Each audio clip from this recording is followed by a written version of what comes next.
Secret Window, Secret Garden by Stephen King.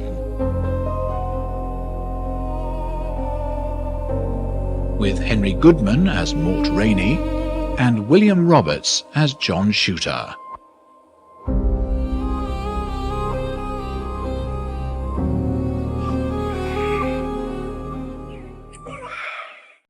In a house on Tashmore Lake, in an out-of-the-way corner of western Maine, the best-selling novelist Mort Rainey, author of The Organ Grinder's Boy, Delacourt Family, Everybody Drops a Dime, and several other bestsellers, was asleep on a sofa in his living room. Yeah. Hey, you fornicating bitch! It's okay. I'll handle it. No, stay away. My wife's in there with another man. That's trouble enough for you. Please. Take it over! You bastard! You bastard! I'm gonna kill you! I am gonna kill you both! God damn you! Oh, hey. I'm coming, okay? Oh, God. Coming. Mort Rainey? Yeah. Mort Rainey, the novelist? Yeah, that's me. Who are you? You stole my story. You stole my story, and something's got to be done about it. Right is right, and fair is fair. The stranger standing on Mort's porch was thin as a rail. He wore a wide-brimmed black hat with a round crown, sort of hat the Quakers wear. In his work shirt and blue jeans, he was dressed, it occurred to Mort, for walking a furrow of played-out earth behind a mule's ass. And something has to be done. I don't know you. But I know you, Mr. Rainey. That's what matters. Here. No, I'm sorry, Mr. Shooter. John Shooter. I don't read manuscripts, Mr. Shooter. You read this one already? You stole it. Listen, you better talk to my agent. We don't need outsiders, Mr. Rainey. This is between you and me. Huh. Yours? Yeah. Now, Mr. Shooter... Friendly little thing. Yeah, come here, Bob. I don't like being accused of plagiarism. I don't blame you for not liking it. But you did it all the same. I've got nothing more to say to you, Mr. Shooter, so get off my porch. Okay, I'll go. Here. No, I told you, I'm not taking that. This has got to be settled, Mr. Rainey. As far as I'm concerned, it is. That was a fully paid up member of the crazy folk, Bump. Shooter. Let's hope he hasn't brought his gun. Present for you, Mr. Rainey. Oh, no. We'll talk again. Later.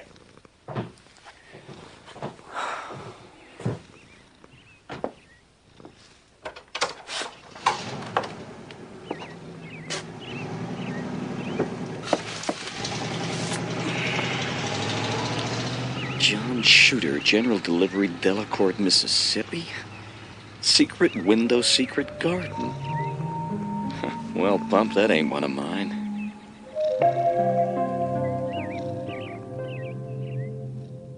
Mort tossed the manuscript in the trash without another glance. He went into the living room, lay down on the couch, and went back to sleep.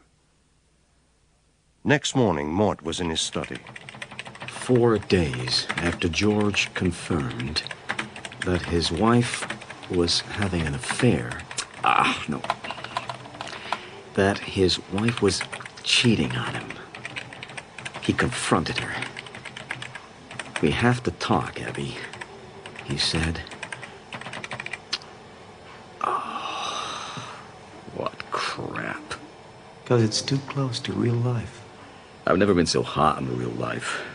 I guess that was part of the problem. Don't let me stop the good work. I've only come to get a soda. Did I hear you talking to someone in there? What?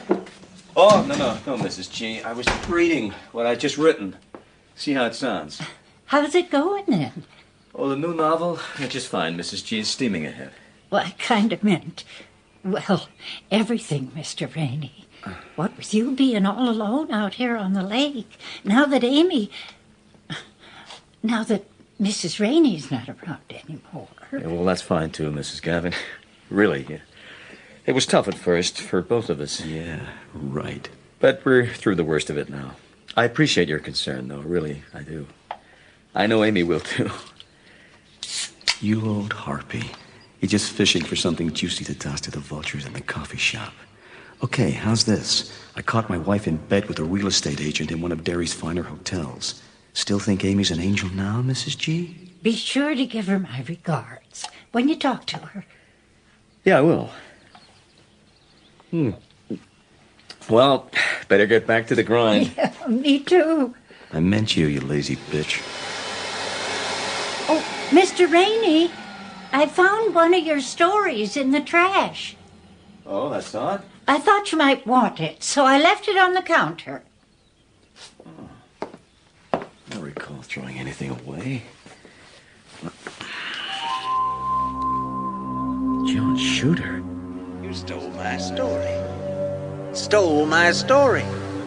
My story. Todd Downey thought that a woman who would steal your love when your love was really all you had was not much of a woman. He therefore decided to kill her. Oh, no. Mr. Rainey, are you all right? Back in his study, Mort went to the bookcase that held all the editions of his own works, 5 novels and a collection of short stories. He took down the book of stories Everybody Drops the Dime and opened it at sewing season, an uncharacteristically creepy little tale originally published in Ellery Queen's Mystery Magazine. Mort started to read. A woman who would steal your love when your love was all you had wasn't much of a woman. That at least was Tommy Havelock's opinion. He decided to murder her. I don't believe it. He worked his way through the 2 stories, reading back and forth. Todd Downey thought that a woman who would steal your love when your love was really all you had. When your love was all you had wasn't much of a woman. That at least was Tommy Havelock's opinion. He decided to murder her. He therefore decided to kill her. They varied in diction a little, but basically they were the same. Mort quit smoking 4 years ago. Even during the worst times with Amy, he hadn't been tempted to light up. Now he began rummaging frantically through his desk. I had a half-finished pack. I know I did. I'm all done now, Mr. Rainey. I took my money from the vault. Oh, God, please, where are they, God? Mr. Rainey? Thank you, God. Thank you! My pleasure.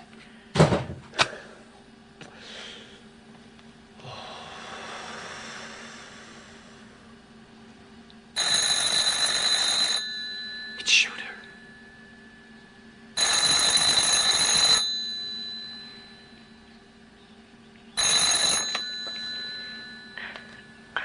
Mort? Are you all right? Of course I'm all right. Why wouldn't I be?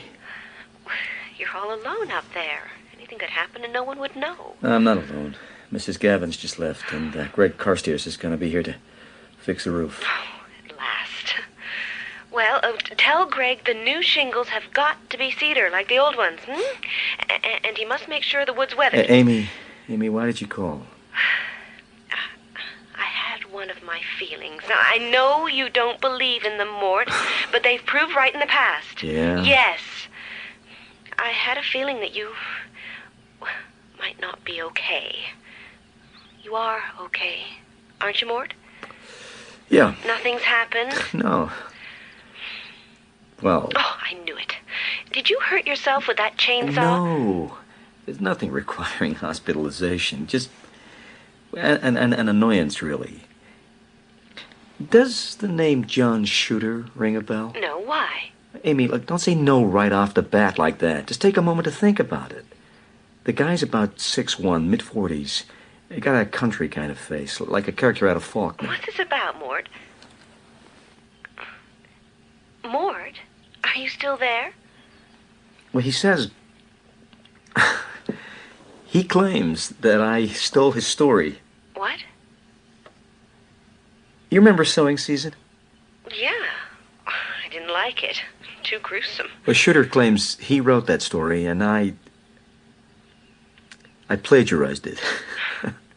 He turned up here with a manuscript. A story that's almost identical to mine. That doesn't prove anything. Yeah, I know that, Amy. I know that I didn't steal it, of course, but I have a feeling that he may not be so easily convinced. There's something intense. Stone crazy. About the guy. John Shooter? Yes. Well, I've never heard of him, Mort. It's not a name you forget. No. And there's been no one who looks like that around here. Not since you left. You're sure? Quite sure. Well, maybe Ted saw him then? Is that supposed to be funny? Oh, no, not at all. Ted doesn't come to this house. I go to his place. Well, not that it's any of your business. Anyway, don't change the subject. The point is, you're there on the lake all alone in the middle of nowhere. This man could be dangerous. Thank you for sharing that with me, Amy. Thank you so much for reassuring me that your hunky real estate agent with the blow-dried hair and the Hollywood tan isn't actually sleeping in my bed. What used to be my bed. So if Shooter calls again, you call Dave Newsom. Dave Newsom's forgotten what he had for breakfast by lunchtime. Mort? Oh, okay. If Shooter shows up, I'll call Constable Newsom. Mort, do something else for me. What? Get out of the house. Now, take a walk around the lake, huh?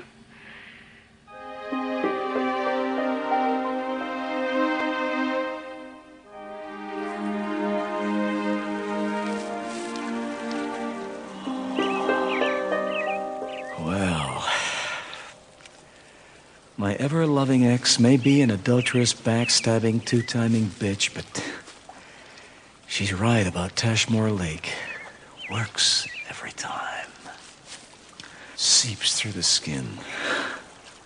If I was in the Big Apple, I'd be crazy by now. Hi there, Mr. Rainey.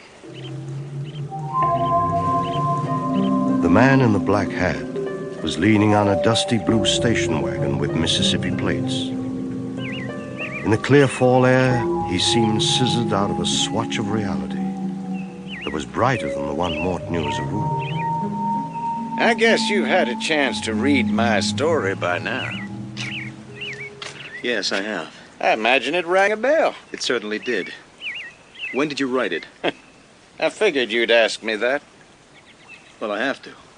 When two fellas show up with the same story, that's serious. Very serious. And the only way to settle it, to decide who copied from whom, is to find out who wrote it first. Agreed? Guess that's why I came all the way up here from Mississippi. Hiya, Mort. Oh, hiya, Tom. Now, where were we? We were trying to establish provenance. That means... I know what that means. I may look like a shit-kicker. I may come from a long line of shit-kickers. Maybe that makes me a shit-kicker myself. But it don't necessarily make me a stupid shit-kicker. No, but being smart doesn't necessarily make you honest. In fact, it tends to go the other way. I could figure out that much from you. Except I know it already. Okay, let's cut to the chase, Mr. Shooter. When did you write your story? Maybe my name's not Shooter at all. Maybe that's just a pen name. So what is your real name? I didn't say it wasn't. Only said maybe. Either way, that ain't part of our business. No, but when you wrote that story is... I wrote it 7 years ago, 1992. Bingo. So why wait so long before coming to see me? My book of short stories was published in 93. Because I didn't know. I guess you think everyone in the country reads your books. I know better than that. But I never saw your story till this June. Oh, let me guess. You're too picky to bother with the trash I write, huh? After a hard day's milking, you like to sit at the kitchen table, fire up the old kerosene lamp, and unwind with a little Hardy or Proust? You smart Huh? One of your friends told you how I'd ripped off your honestly wrought tale? Is that how it happened, Mr. Shooter? Nope, I got no friends. No family, neither. But I got a little spread south of Jackson, though, and I do have a dairy herd. Got electricity now. Oh, good for you. And come the evenings, yeah. Sometimes I read. But mostly I write stories. So who told you about my story? No one. I was planning on selling the farm, give myself more time to write. Had to go to Jackson to talk to a realtor. I hate a long bus ride without something to read. Oh, me too. So I went into the drugstore and grabbed the first book I saw, which was Everybody Drops the Dime. So you read Sewing Season on a Greyhound bus going to Jackson last June? Nope. I read it coming back, after I sold the farm, with a check for $60,000 in my pocket. Didn't think the other stories were any great shakes, by the way, but they passed the time. Oh, thank you. Sewing Season's not a bit like the others in the book.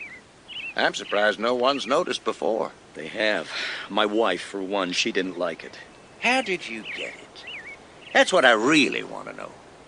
How in hell did a big-money scribbler like you get to a pissant little burg in Mississippi to steal my goddamn story? Mr. Shooter, I want to know why, too, but how will be enough for right now. Just drop it! Drop it? What in the hell do you mean by that? You wrote your story in 1992. Yeah? I wrote mine in 89, end of the year, and it was published for the first time in June 1990 in a magazine. So I beat you by 2 years, Mr. Shooter, or whatever the hell your name is. So if anyone here's got a beef about plagiarism, it's me. You liar! The hell I am! Prove it! You come back to the house, and I'll show you the entry on the copyright page of the book. First published in Ellery Queen's Mystery Magazine, June 1990. No! What? I don't care about the book. I seen the book.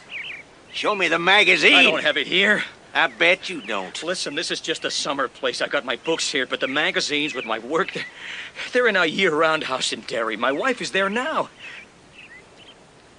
Hey, wait a minute. How did you know I'd be here? Remember the photo on the back of your book? Mort Rainey at his home on Tashmore Lake? Yeah. So this magazine's at your other house. Yes. And it has your story in it. Yes. And it's dated June 1990. Yes. It doesn't exist.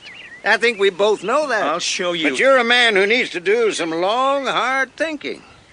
I'll give you 3 days. What? Get your ex to send the magazine. I'll be back in 3 days, Mr. Rainey. And then I'll tell you about the other reason I come here. The real reason. What's that? Be patient. You'll find out soon enough.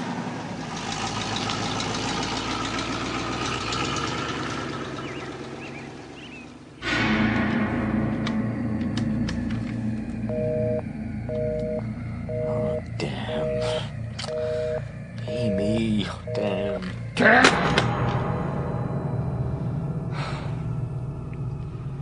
What now? Sleep. Unplug the phone, lie on the couch, and sleep. It's gone 5. The post office in Derry will be closed. Oh, why not?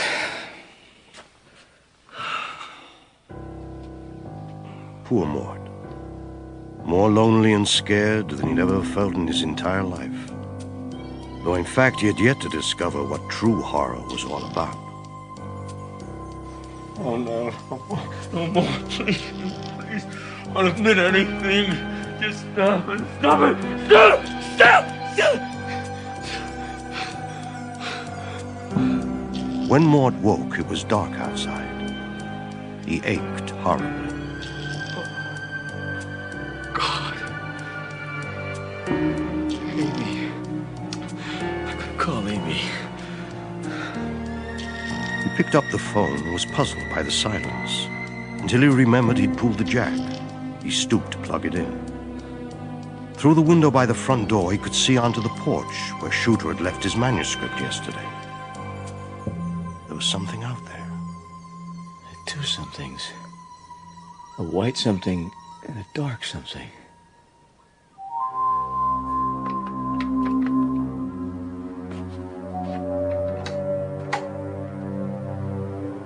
Who's there?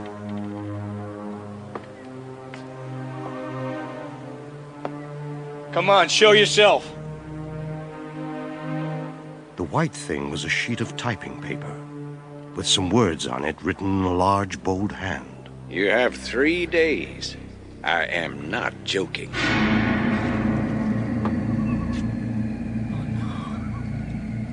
No.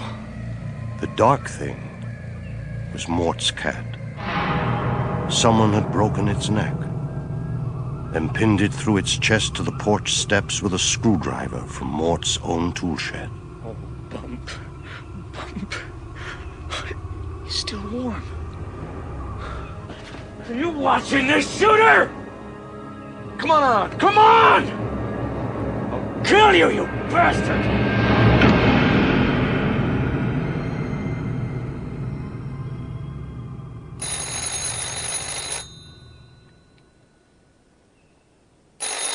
Shooter? Mort, are you there? Oh, yes, Amy, it's Where me. the hell have you been? I've been calling for 3 hours. I've been going crazy. Yeah, sleep. Oh, you pulled the jack. Yeah. You picked a great time to do it, champ. Look, I tried to call you around I 5. was at Ted's. I'm still at Ted's.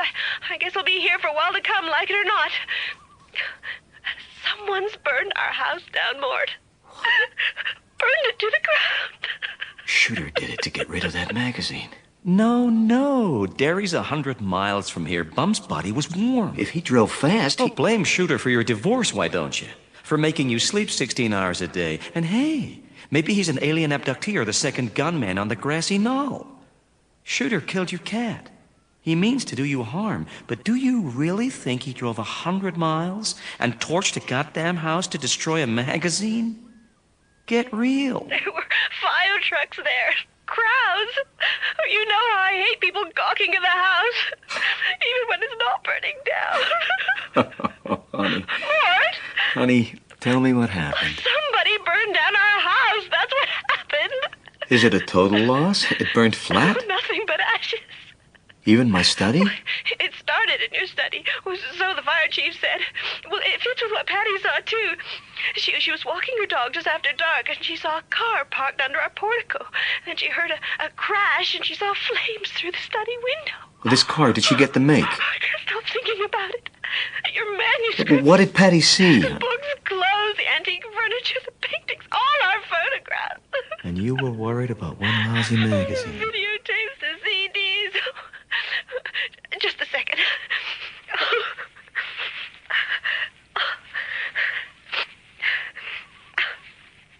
I'm sorry, Mort. So am I, Amy. You never answered my question. What question was that? Oh, right, no. No, Patty didn't see the make car. So what did she see? She saw a man run out of the kitchen and get into the car. Well, then the headlights came on and it roared out the driveway and down the street. And she didn't see the driver? Oh, it was dark. She was dazzled by the lights. Oh, damn. Oh, she ran home and dialed 911. The fire engines came fast, but it was old wood. Yeah, 120 years old. And if it was gasoline, which they seem to think he did... Mort? Yeah, I'm still here. I'm trying to take it in. Did the police come? Yes. They asked a lot of questions, mostly about you, any enemies you might have had. I said I didn't think you had any enemies. I couldn't even tell them we were divorced. In the end, Ted told them. I bet he loved that. I know you don't like him, Mort, but I couldn't have coped without him. I just couldn't have handled it. Then I'm glad he was there. Oh, Mort, my mother's Bible, I just remembered it. It was the only thing of hers that I had. Amy, are you sure you're up to this? It's okay, Ted. Really. Amy? Look, I'll be there in the morning, first thing. If I leave at 7, I can be with you by 9:30, maybe 9. Greg Carstairs is coming to start on the roof. I gotta call him before I leave. And I need to call Herb, too. That's me, Herbert Creekmore, Mort's literary agent. Charge up that cell phone I gave you last Christmas. Then you can do it on the way. Good idea. You'll stay at Ted's tonight? Yes. Have you got your pills? They were in the bathroom. Oh, I wouldn't take them anyway, Mort. I'm not stressed. I'm just heartsick. Honey, if you think I should come up tonight... No, there's nothing you could do. Should we meet at Ted's? A woman who could steal your love when your love was really all you had. How about the coffee shop on Witcham Street? Marshman's. Would you prefer I came alone? No, bring Ted. That'll be okay. Marchman's, around 9. If I get there first, I'll chalk a mark on the door. And if I get there first, I'll rub Rub it it out. out. I hate to think of all the manuscripts you've lost. All those stories. 3 days, Mr. Rainey. You'll be hearing from me. Why don't you tell Amy you had a little trouble up here, too? No, she's got enough to worry about. If only you'd move them out. That doesn't matter, honey. I got my new novel up here. Oh, 14 crappy wooden pages of it. To hell with the rest. I'll see you tomorrow, Amy. I still love you. I'm sorry about this. Me too, Mort. So very sorry.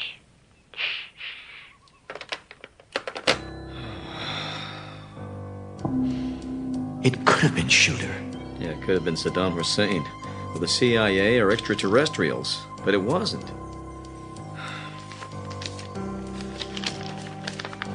You have 3 days.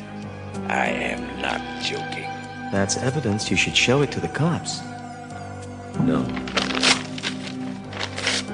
No cops. I'm gonna handle this myself.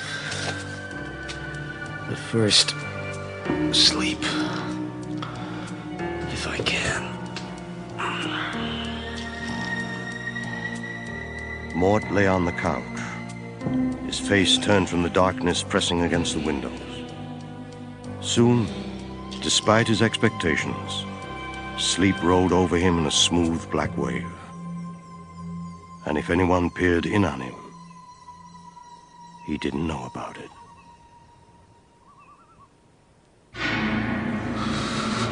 You stole my story. And something's got to be done about it. A woman who would steal your love when your love was really all you had. It's not much of a woman. Someone's burned our house down, Mort. Burned it to the ground. You have 3 days. I am not joking. I'll kill you! I am gonna kill you both!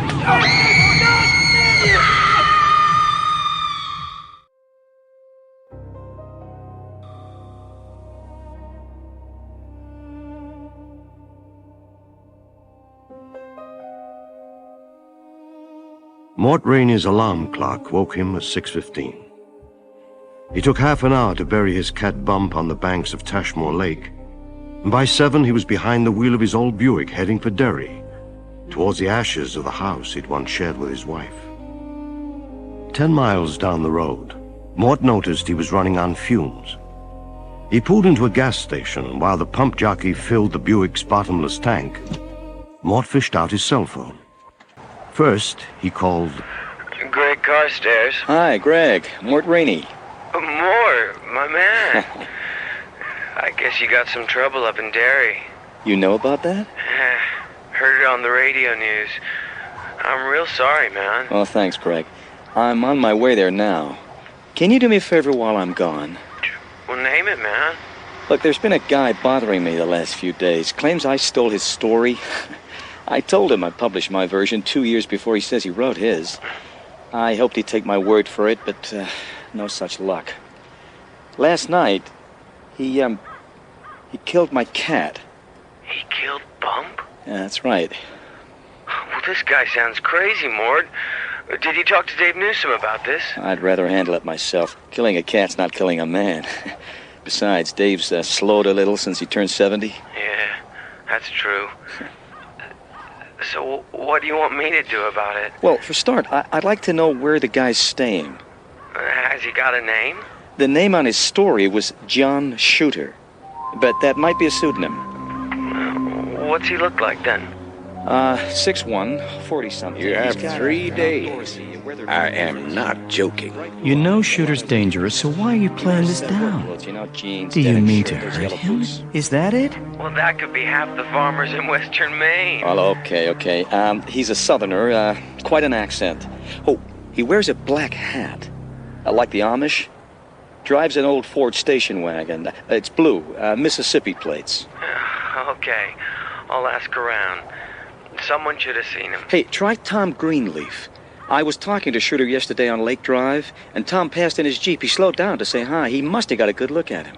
Well, suppose I track this guy down, Mort. What do I do? Oh, nothing. I'll call you tonight. Shooter wants proof. He wants to see the magazine with my story in it. Unfortunately, it was in the house in Derry. Oh, man.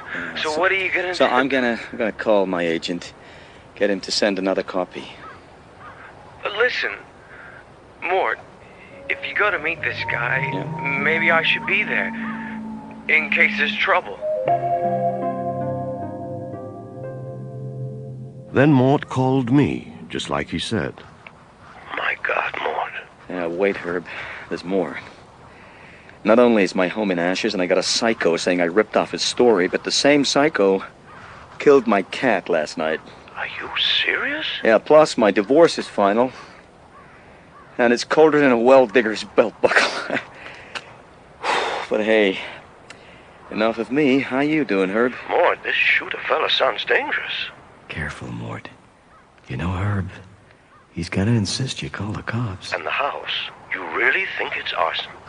It seems pretty certain. Mort, who'd do such a thing?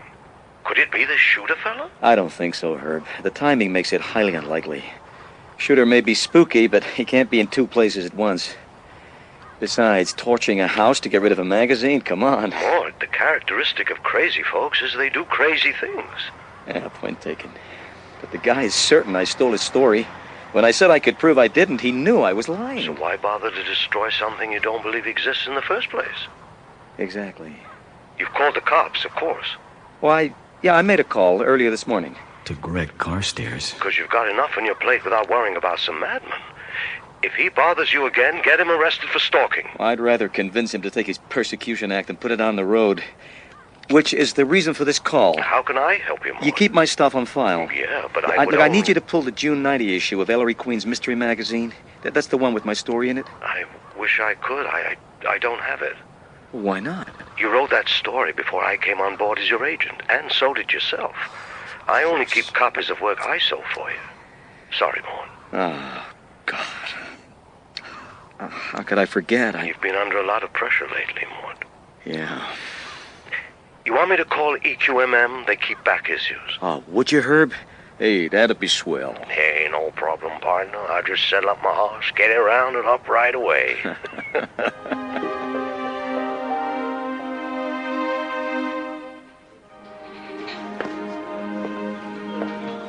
Hi, Mort. Hi, Annie. Hey, don't I get a hug? Of course. But not a kiss.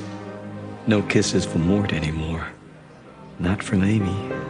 I'm so sorry about this. The fire, I mean. Yeah. Me too. Ted's over there. You bastard! You bastard! I'm gonna kill you! I am gonna kill you both! Bastard! God damn you! Hey there, Mort. Ted. How you keeping? Fine. Why don't we sit down?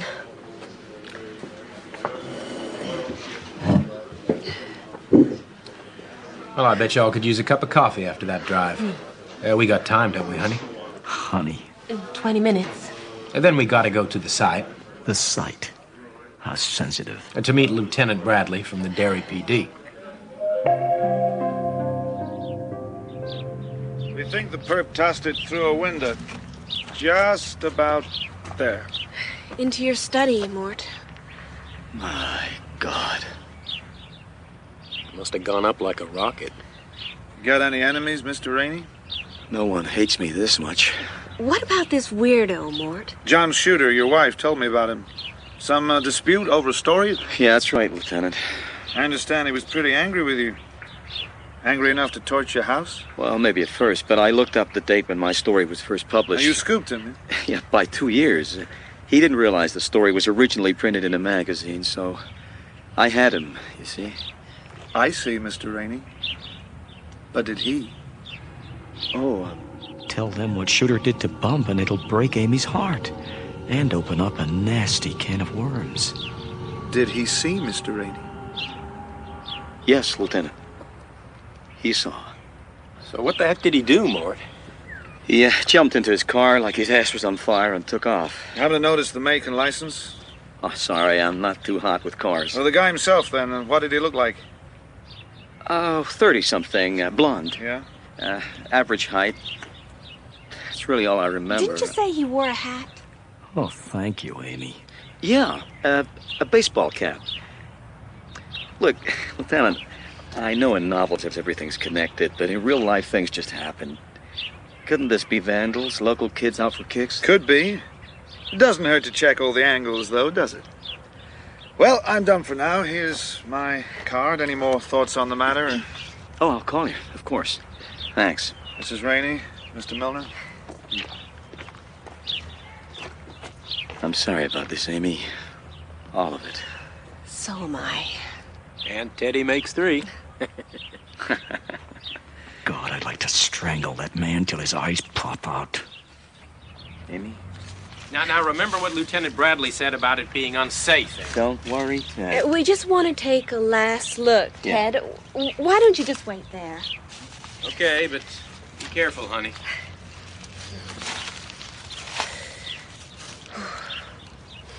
I'm glad the flowers are over. Hmm. The fire would have burned them, too. That would have been sad.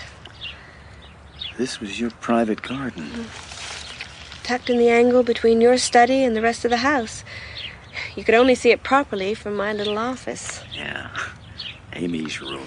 Best darn room in the house. Too small, too noisy. Well, the sound of the washing machine coming through the wall was comforting. I planted the flowers especially, so I could see them from the window. Remember what I used to say? I've got a secret window looking down on a secret garden. What was that? I said I've got a secret window and it looks down on a secret garden. Secret Window, Secret Garden. A short story by John Shute. Oh, my God. Mort? Are you okay? Oh, yeah. No, to tell the truth, I feel a little faint. Yeah, you should have eaten something at the coffee shop, good buddy. It's not about food, Ted.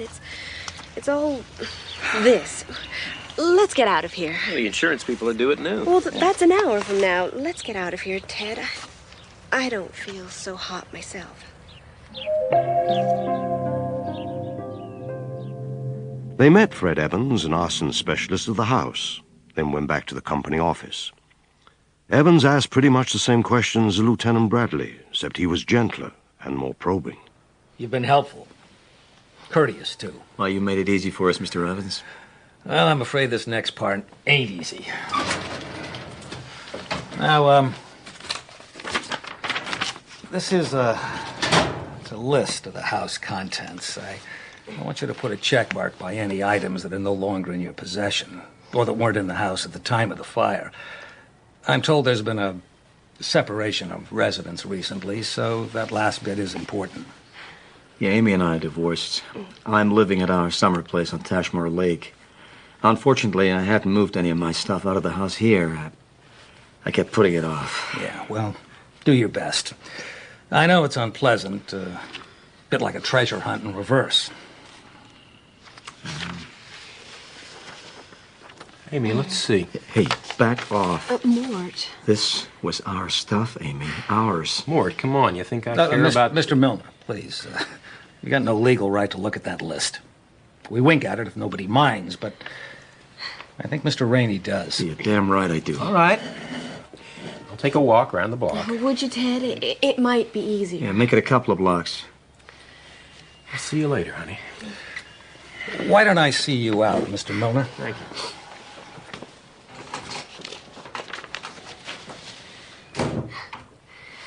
Satisfied? Amy, I'm sorry. I didn't handle that well, but we shared a lot over the years, and this is the very last thing. Okay? Okay. Oh, God, the photo albums. Oh, the Waterford crystal. That little Wyeth sketch of the boys in the boat. The quilt my mother gave us when we got married. It's okay, honey. 10 long, sad minutes later, it was over. Mort and Amy both signed the affidavit, thanked Fred Evans, then met Ted Mooner outside the insurance office. Well, Amy and I are going to grab us a bite of lunch, Mort. You care to join us? No thanks. I just want to get back, do some work. See if I can forget all this for a while. Good idea. Thanks for coming, Mort. Okay. For being so reasonable about everything. You'll be okay? We'll be okay. Hey, Mort, don't y'all worry now. Teddy's going to take good care of this little lady. Come on. Ted.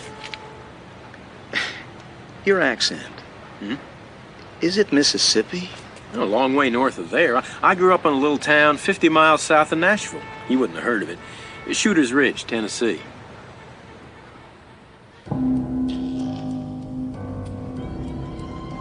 Mort drove back to Tashmore in a daze. I've got a secret window, and it looks down on a secret garden. Secret window, secret garden. A short story by John Shooter. Is it all coincidence? Well, it's possible. Shooter's Ridge, Tennessee. Do you believe it's coincidence? No. Someone's burned our house down, Mort. So what the hell is going on? Show a little patience, Mr. Rainey. You'll find out soon enough.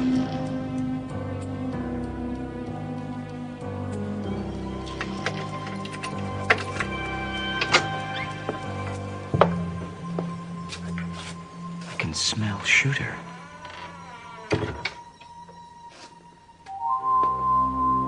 He's here.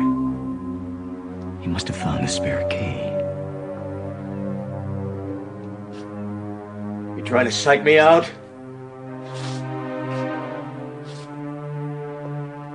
It won't work. I'm wise to your game. He's a violent man. Get some protection.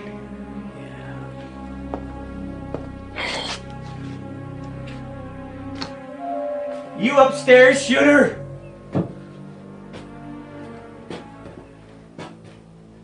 Why are you doing this?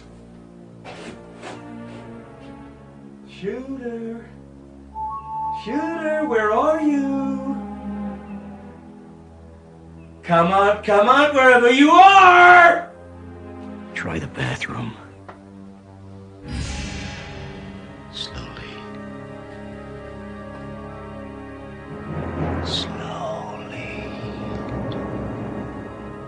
One. 2. 3!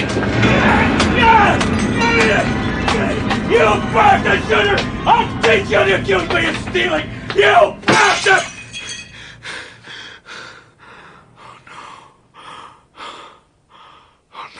Great. You've killed the mirror. You've brained the bathroom cabinet and killed the goddamn mirror. I'm so tired. I'm just so tired.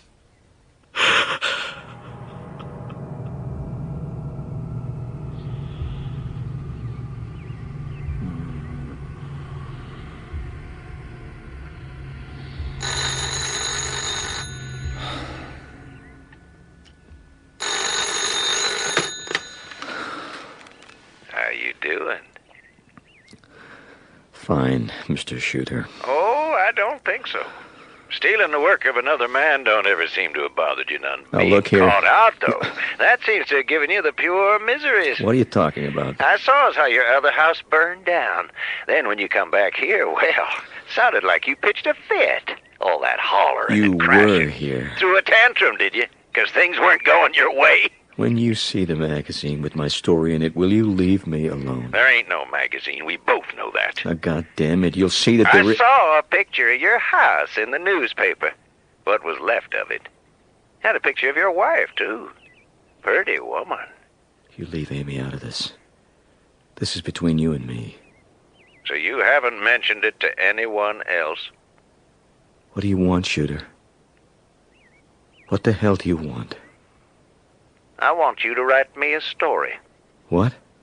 I want you to write me a story, put my name on it, and give it to me. You owe me that. You still breathing there, Mr. Rainey? The only thing I'll write for you is your death warrant. Oh, you talk big. Because you know I can't hurt on you. can't break your neck like I broke your cat's, 'cause the goods I want are locked up in your head. So I gotta find me the key, Pilgrim. What the hell are you jabbering about, Pilgrim? I'd like to leave her out of it. I really would. What are you saying? How'd you like to wake up from one of your naps to find Amy nailed to the porch? That's what I'm saying.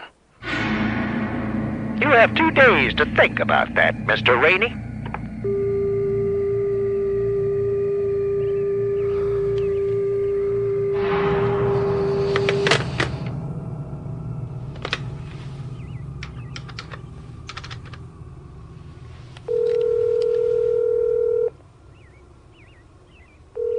Herbert Creekmore speaking. Herb, that story. Have you got it? What story, Mort? Sewing season, remember? Ellery Queen's mystery magazine? Oh, that. Well, you didn't forget to call, did you? No, I called. Just slipped my mind for a moment. You losing your house and all. So the magazine's coming? Oh, absolutely. They're going to bike a Xerox over to me tomorrow. I'll FedEx it. No, not a Xerox, Herb. A copy won't do. It's just gotta be the real magazine. Oh, well, that's tougher. They don't like lending them out. Herb, please. This is life and death. Shooter's that paranoid, huh? Afraid so. Is he dangerous, too? Oh, no, not dangerous, just very stubborn. And I want him off my back. I've taken a lot of crap lately I could do nothing about. Okay, but this... Mort, I'll beg him or I'll bribe him, but I'll get it to you. One original copy of EQMM, June 90. Hey, Herb, I love you. You're one hell of a swell guy. Oh, shucks, a man's got to do what's right, Pilgrim. You talk big, Pilgrim. What? Mort? Mort, are you still there? Yeah. Sorry. Bad line. I lost you for a moment. Look, Herb, I won't keep you now, but thanks. You're a real lifesaver. You're welcome. And, Mort. Yeah. Take care.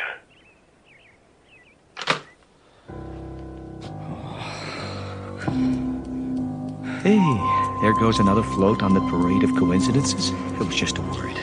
Oh, so what then? Shooter's the devil? If he is, surely he'd know I didn't commit plagiarism. Not on that story. Not that story? Were there others? Hey, no. No, my work may be a little derivative at times, but plagiarism... No!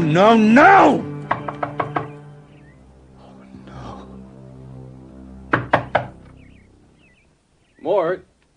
Mort, are you in there? Oh. Hiya, Greg. Hang on, I'm coming. Come in. I, caught up with Tom Greenleaf this afternoon. He and Sonny Trotz are painting the Methodist Parish Hall. Did you ask Tom about Shooter? Yeah, I did. Tom thinks you must have mixed up your days. Mixed up? What does he mean? He says he did swing by Lake Drive yesterday afternoon, and he did see you. Uh-huh. He waved, you waved back, but... But what? Tom says you were alone. Jeez, Greg. Well, maybe Tom's mixed up.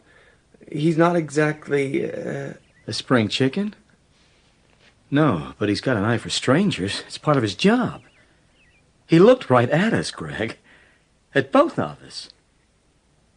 Tom didn't see Shooter's station wagon either? He says he only saw you, standing by the path that runs down to the lake. Greg, did Tom seem okay when you talked to him? He was dog-tired. He'd been painting all day. I see what you're saying, Mort. I guess it could have slipped his mind. No, that's not what I'm saying. When you spoke to him, could Tom have been scared? What? It's possible. You see, Greg, I'm beginning to think that Shooter wants me, and maybe others too, to believe I'm going mad. I think we should go over to Tom's place. Now. Make sure he's okay. There's a note pinned to the door. What does it say? Do not disturb. Greg, I don't like it. He's in bed. I can see him breathing. Even so, something's not right. Tom saw us on Lake Drive, both of us. I believe you, man. I don't like the way Tom sounded earlier. I mean, he was off, you know? Well, let's talk to him together in the morning. We'll catch him at the Methodist Parish Hall around 9:30. Next morning, when he woke on the living room couch, Mort felt like he'd spent all night digging ditches. 3 aspirin and a hot shower made him feel a little better. He spent 10 minutes looking for his car keys, then got into his Buick and drove to the parish hall.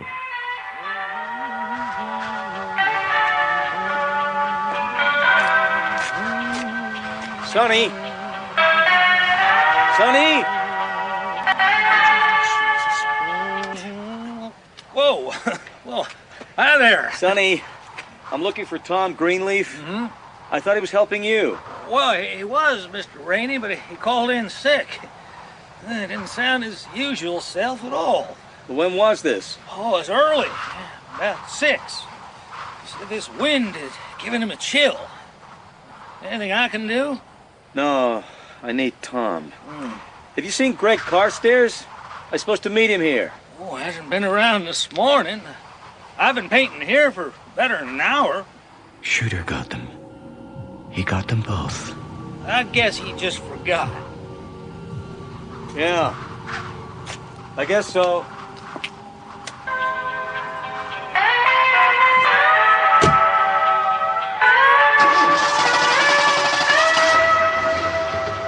Oh, hey, Mr. Rainey, I just thought of something. Mr. Rainey?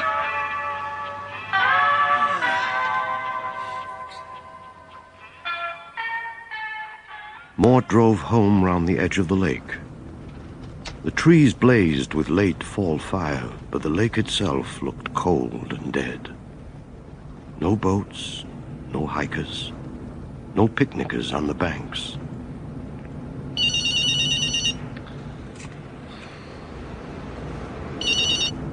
Hello? Stop the car, Mr. Rainey. How the hell did you get my cell phone number, Shooter? That's unlisted. A lot of things about you ain't listed, Mr. Rainey. I still know them, though. Now pull in, unless you want to crash. Now look here, Shooter. Stay on the phone. Get out of the car.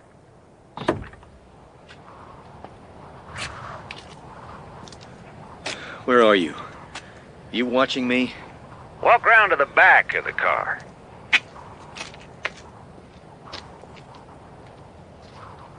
Yeah? And now open the trunk.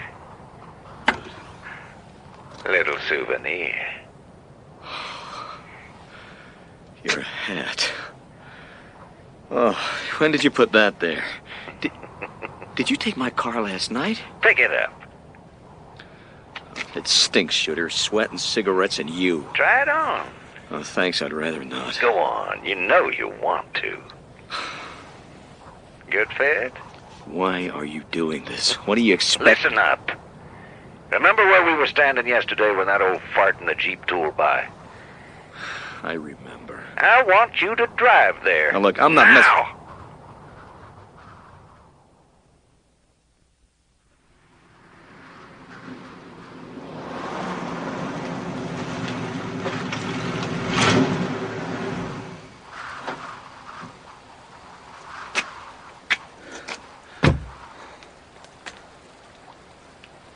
Shooter?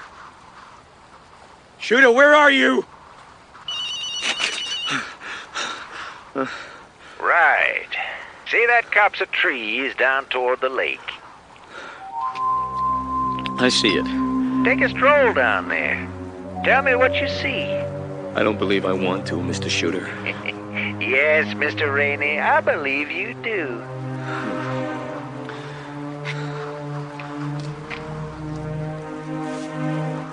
You know what you're going to find. See anything interesting yet? There it is. Tom Greenleaf's Jeep. Oh, God. Oh, no. Tom in the front, Greg in the back. Open the door. Take a closer look.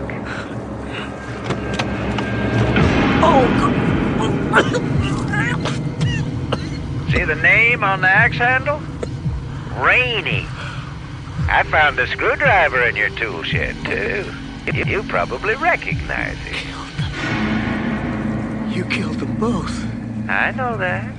And you know that. But who knows what other folks will think. Shooter! It was just a squirrel, looking down at Mort with bright hate from the branch of a maple. But Mort's legs gave up anyway. He collapsed like a tree, and the world swam away.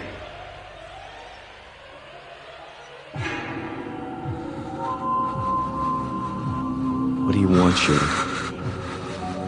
What the hell do you want? I want you to write me a story. Not only is my home in ashes, and I've got a psycho saying I ripped off his story, but the same psycho killed my cat. How'd you like to wake up from one of your naps to find Amy nailed to the porch? Kill you! I am gonna kill you both! Damn you!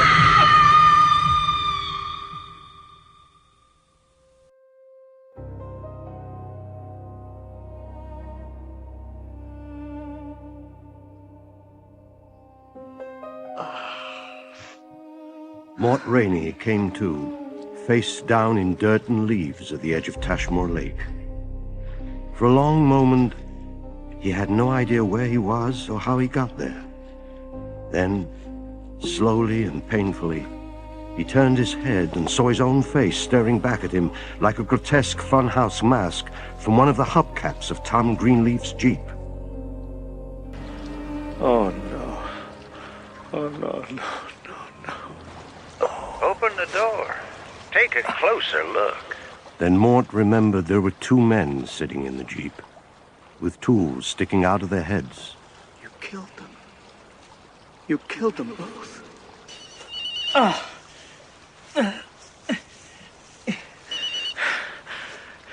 Said you, Shooter? You've been lying there for 3.5 hours. He's still watching me. Where are you? Somewhere a hell of a lot more comfortable than you. What do you want? I told you, Mr. Rainey. I want a story to make up for the one you stole. Or ain't you ready to admit to that yet? Agree with him. Tell him anything. The Earth is flat. John Lennon and Elvis are alive and well and playing banjo duets on Mars. And you stole I didn't steal your stinking story! You're deluded, you goddamn loon, and I can prove it! I have the magazine! You hear me? I have the magazine! Shooter? Shooter, you still there? Do you have it now? What? What do you say? I said, do you have this magazine in your hands? Do you have it now? No. God, I thought so. It's coming from Federal Express. It'll be at Tashmore Post Office by 10 tomorrow morning. Some fuzzy old copy. No, the actual magazine, the real thing, Shooter. There ain't no magazine. Not with that story in it. That story is mine. 10 tomorrow. I'll meet you at the post office. You can take a look, Shooter. You can study the goddamn thing. Not the post office. Your house. Forget it. When I show you that magazine, I want to be someplace I can yell for help. No. We do it my way. Or I'll send you to the state prison for murder. Oh, yeah? How? I hooked you up to those two dead men sitting there in more ways than you know. Plus, you told a whole raft of lies, Mr. Rainey. If I vanish now, you're left with your head in a noose and your feet in Crisco. You don't scare me. Yes, I do. You get your magazine tomorrow morning. I'll be at your place around noon. Okay. But what do we do till then? Nothing. Those corpses will keep. No one's going to look for 'em. You'll kill me. If I show you the magazine, your delusion will break down and you will kill me. No, sir. Those guys were getting in the way of our business. I couldn't have that. So I used them to encourage you to face up to your responsibility. You're crazy. I should just get the hell out of here. Listen hard, Mr. Rainey. If I find you gone tomorrow, I will burn your life like a canebrake in the wind. Going to jail for killing those two men will be the least of your sorrows. Understand? I understand. But when I show you the magazine with my name over the story, what then? I go to the cops and confess to the whole shooting match. But I take care of myself well before the trial, Mr. Rainey. Because if things turn out that way, then, yeah, I guess I am crazy. And if you're crazy like that, you got no reason to live.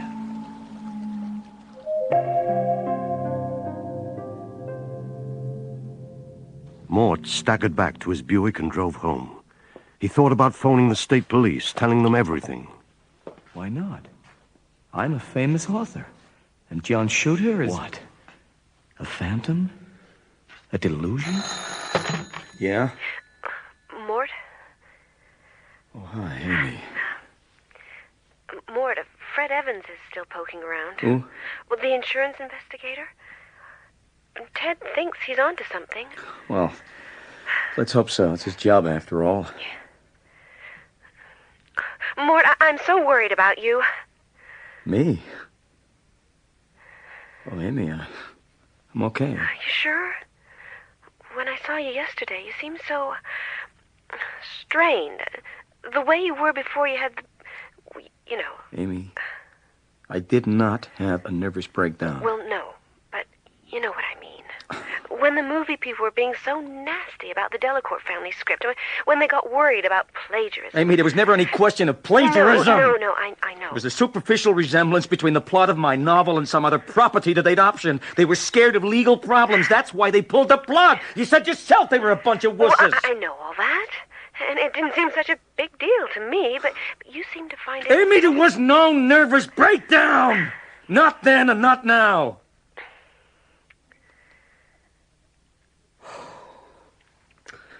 You calling from Ted's? Yes. How do you feel about him these days? I love him, Mort. Uh-huh.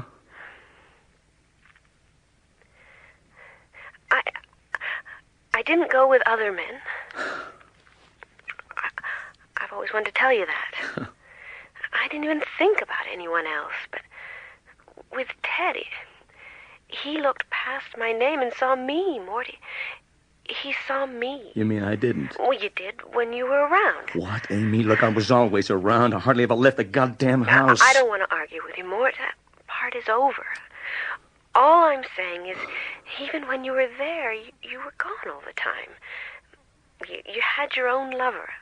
I mean your work. How I hated that bitch, Mort. She was prettier and smarter and more fun than me. How could I compete? Writing is what I do, Amy. Don't you understand that?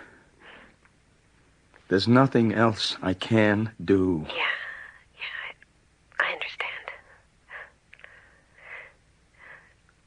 Call me if you need me, Mort. Okay?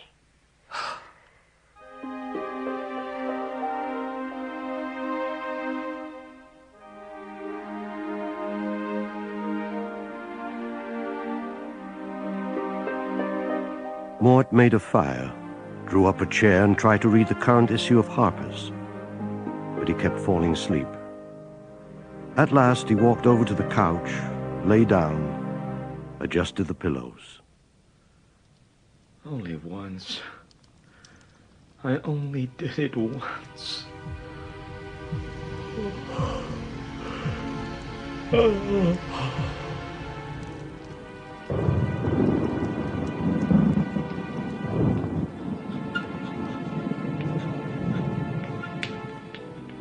In his dream, he was in the world's largest classroom.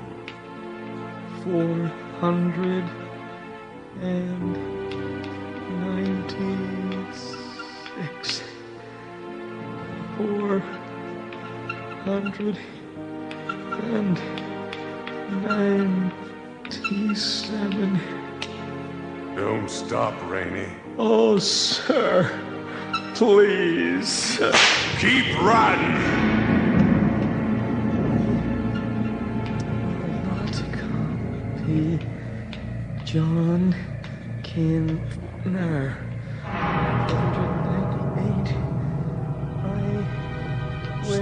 man's work when his work is all he has? Why, Rainey, that's despicable. Unforgivable. I know you. We've met before. You're... That's right, Pilgrim. You just put me together wrong. Now keep writing. I will not copy. John Kintner. 500. There. Finished. It's not 500, you dummy. It's 5,000. No, no, no, no, no, no, no, no, no. Mort woke up on the floor between the couch and the ashes of the fire. Dawn was coming up, milky in the east. I'm all right. It was just a dream. And I'm all right.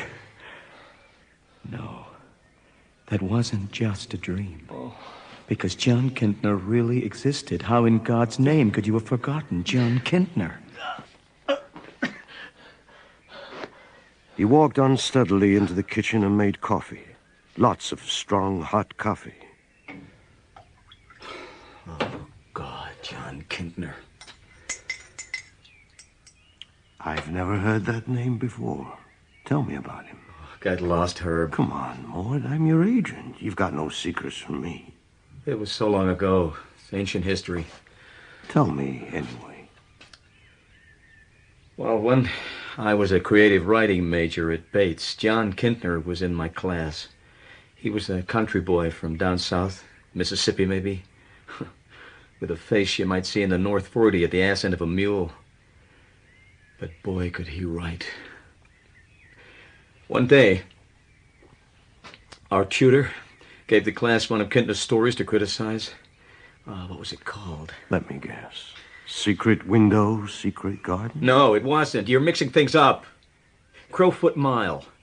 That's what it was called. And God, it was good. It was better than anything I could have written at that time by a long way. Wasn't even Kintner's best either. Maybe I should sign him up. Not possible, Herb. Because at the end of the sophomore year, John Kintner disappeared. I never heard of him again. I'll bet you weren't exactly sorry. Well, okay. Okay, I admit it. With Kintner gone, I was the best, and I liked that. I started writing then, sending stories to magazines, and one in particular, Aspen Quarterly. Its editors sent back my work with handwritten notes. Good work, but not quite good enough. Keep trying. And you did? Oh, God, I tried. Yeah, I tried. But I could not crack Aspen Quarterly. And then one day, the summer after I graduated, I found the copy of John Kintner's story that the tutor had given us. Crowfoot Mile. And I thought, I bet even John Kintner couldn't get into Aspen Quarterly. So you sent in the story? Yeah. Under your own name? Yes, Herb. Under my own name. Oh, Jesus, Mort.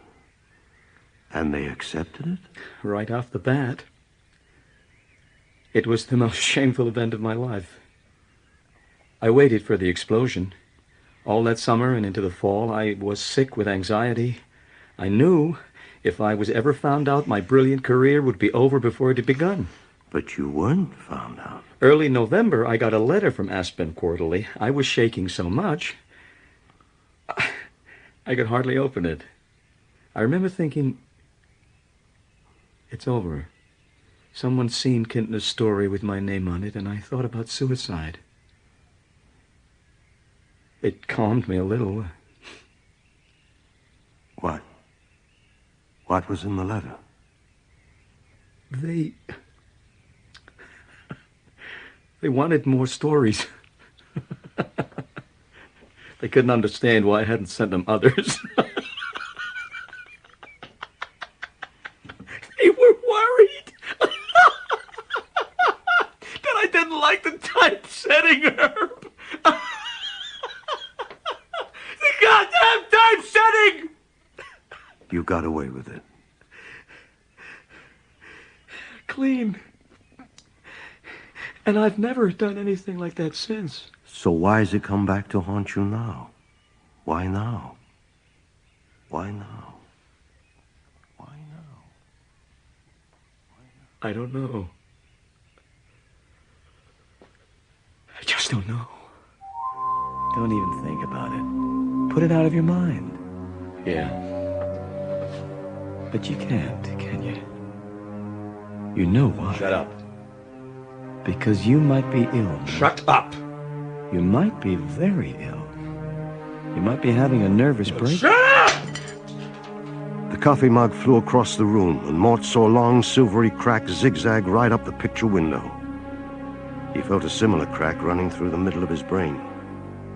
He went into the living room, set the alarm for 10 o'clock, the time he had to go to the post office and pick up the FedEx package, and closed his eyes.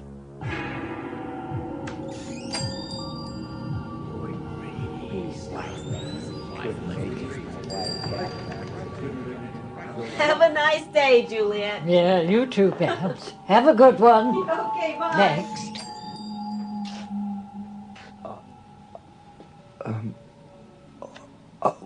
Mr. Rainey, you all right? Oh, I'm sorry, Juliet. My throat kind of double-clutched on me there. You look very pale. I think I had a bad lobster. Have you got anything for me from Federal Express? No, not a thing. Pardon me? I said just the one thing. Oh, great. Wonderful. Geez, Mort, people have died for that. What? I said, please, Mort, would you sign for that? Oh, yeah, of course, yeah. Thanks, Juliet. You're crazy. Huh? Take it easy. Yeah. Yeah.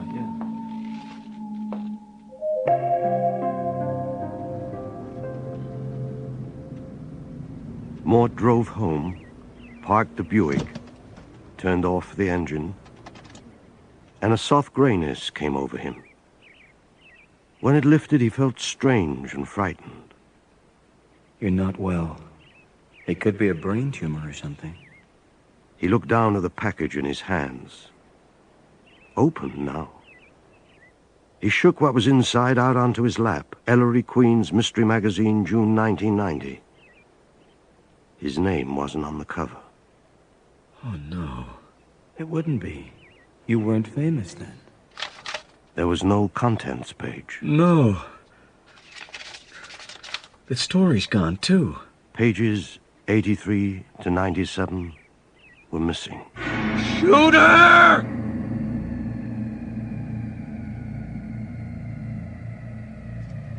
How could Shooter have done it? That magazine came FedEx from New York, straight to Juliet. She's in on it, too. She's lived in Tashmore forever. I can smell it. Shooter! Come out of there! Yeah, you got it! He's not here. He was here. Look. Mort's computer lay upside down on the floor. Its screen was shattered. On the desk where it had stood was an old Royal typewriter. It was dull and dusty. Propped on the keyboard was a manuscript. Secret window, secret garden.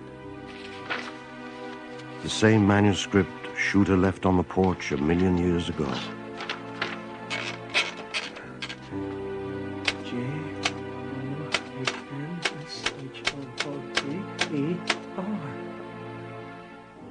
I don't get it. What don't you get? It's my old typewriter, and yet it's the one Shooter's manuscript is typed on. So? I haven't used it for years.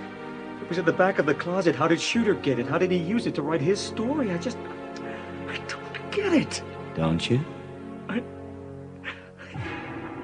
You got it, Mort. There is no John Shooter. I do not accept that. It never has been. I do not accept that! Think about it, Mort. All those long naps, waking up with your muscles screaming, feeling like you've been digging ditches. You've been busy, Mort. Driving to dairy, setting fires, killing cats. Not only cats. Busy, busy, busy. And the name, John Shooter. Half from your old classmate, John Kintner, from Mississippi, whose work you stole. And the other half... I grew up in a little town 50 miles south of Nashville. You wouldn't have heard of it. Shooter's Ridge, Tennessee. From the guy who took your wife. It's like a bad joke. You're sick, Mort, in the head. Very sick. No! No, I do not accept that! You murdered Tom Greenleaf and Greg Carstairs. You killed them because they were going to find you out. No. This is all part of his plan. His mind game. I do not accept it. I do not accept it. I do not accept it. I do not accept it. Tell me one thing. Why did you do it? Why did you do it, Mort? This whole elaborate homicidal episode, why? Shooter kept saying he wanted a story. But there is no Shooter, so what do you want, Mort? What did you create John Shooter for? He's here! John Shooter's here!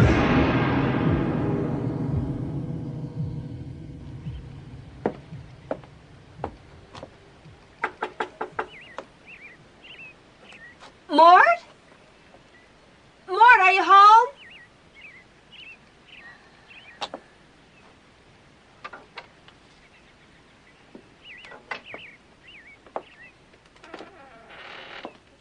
Mort? Oh, my God. Oh. The house stank. Stale cooking, rotten food, musty air. Flies buzzed around the remains of a pizza trodden into the floor. Mort? Mort? The room was full of paper, as if Mort had taken every copy of everything he'd ever written and strewn it about like confetti at some weird wedding.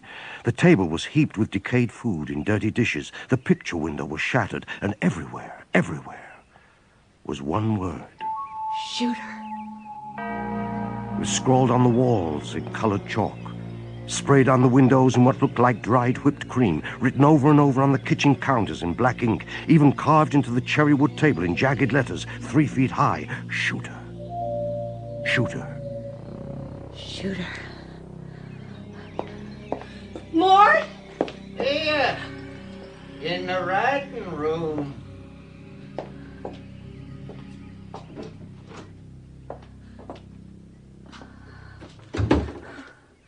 Mort? Where'd you find that old hat? I thought it got burned in the fire. It's my hat. Always has been. Wasn't ever anybody else's. Mort? What's wrong? Mort's dead. He did a lot of squirming, and in the end, he took the coward's way out. I never put a hand to him, Mrs. Rainey, I swear. Why are you talking like that? Everybody talks like this down in Mississippi. Mort, stop! I just told you Mort Rainey is dead. He killed himself. Stop it, Mort!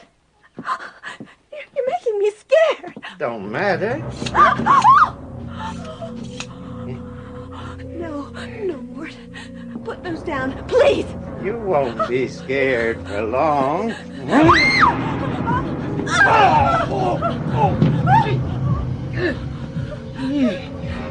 You shouldn't have done that, Mrs. Rainey.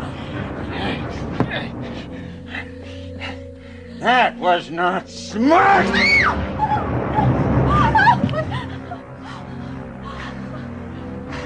I got a spot by the lake, all picked out.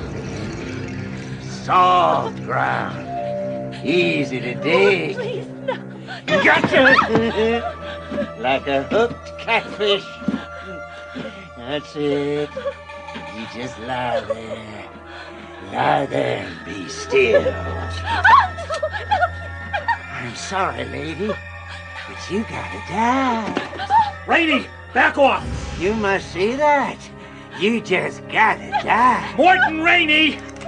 I said back off! There ain't no Morton Rainey here. My name... Oh, my darling, what are you doing? What are you doing here?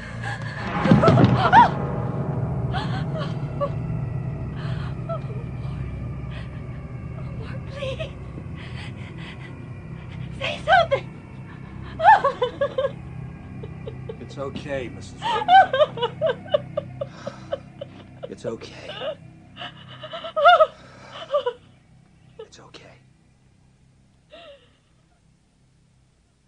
When Fred Evans found forensics that linked Mort to the fire, the whole tangle of string that was Mort's tortured personality began to unravel. Fred had guessed that Mort was lying about some stuff. That's what took him to Tashmore that day and saved Amy's life. At the inquest, a shrink picked up that string and ran with it, talking about split personalities, schizophrenic episodes. And when Ted and Amy were sitting across the desk from Fred Evans, he elaborated a little. He'd given the matter a great deal of thought. Your husband created characters, right? That is what he did for a living. Well, that's right. So he created John Shooter to punish you for leaving him, I suppose. Yeah, for hitching up with Mr. Milner here. You know, that makes sense to me. No, I think you're wrong. About the why, I mean. Shooter was there to punish Mort. Well, why? Wait, for what? Plagiarism. I believe Mort stole someone's work sometime in the past, long before he became famous.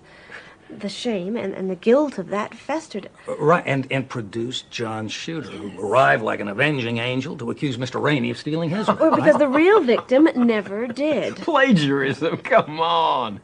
I mean, what about murder? Mort killed 2 men, Amy. He tried to kill you. No, that was Shooter. Amy, come the on. The real Shooter. I'm sorry, I don't follow you there. I don't understand it myself. That's why I'm here. I don't think telling this serves any purpose, and Mort's dead. It's over, but it may help me sleep a little better. You better tell it then, Amy. When Ted and I went to Tashmore to sort out the house, we stopped at the store in town. While Ted filled up with gas, I went in. I met a man there, Sonny Trotz, used to work with Tom Greenleaf. One of the men who was murdered. Yeah. Sonny told me he was sorry about Mort. He told me something else, too. Something he tried to tell Mort the day before he died. Oh, hey, Mr. Rainey, I just thought of something. Mr. Rainey?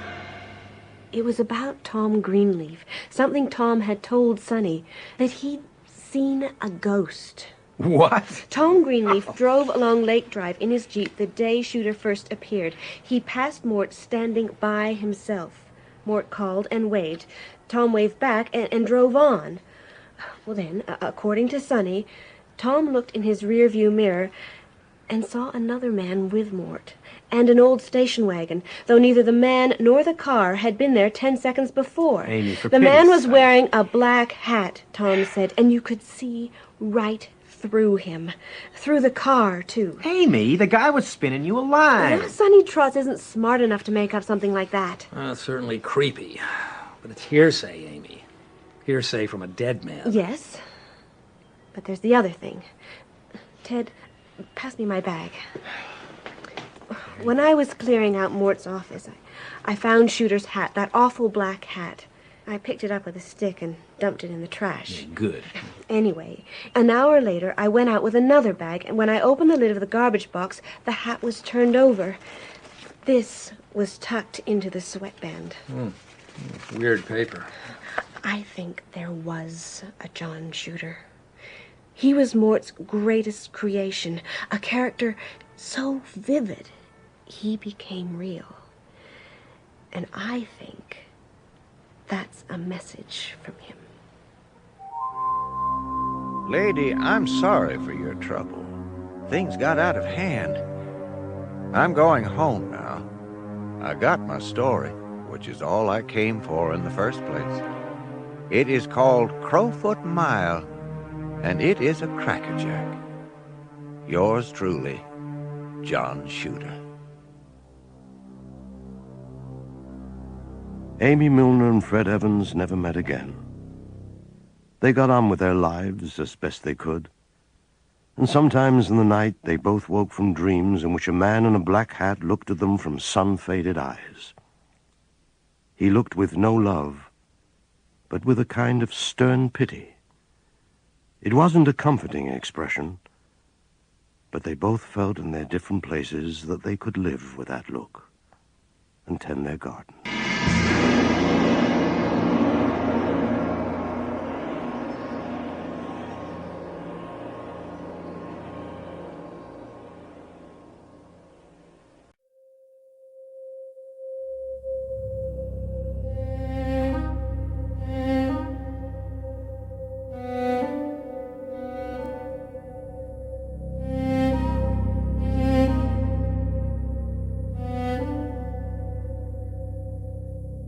There's a shadow in the doorway, but the lock is still the same. Coffee's cold upon the table. Did I forget, or did it change? Pages scattered on the hardwood, words I swear I never wrote. Every line feels like a memory caught inside my throat. There's a knock that no one hears. There's a voice that sounds like mine, whispers crawling through the silence from the other side. Secret window, secret garden. Who's the stranger in my skin? If I close my eyes, he's breathing. If I turn, he's standing in. Every mirror tells a story. I don't recognize the man. Secret window, secret garden. Was it him, or was it me all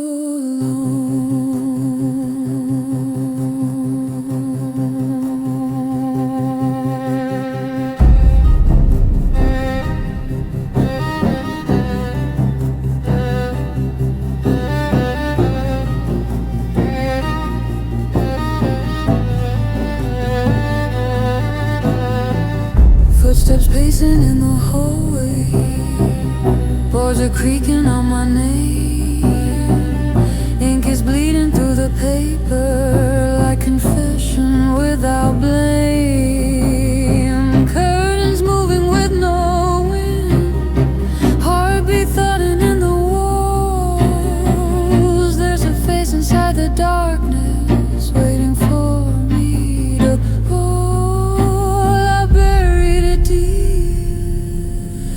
I planted the seed, but something has grown.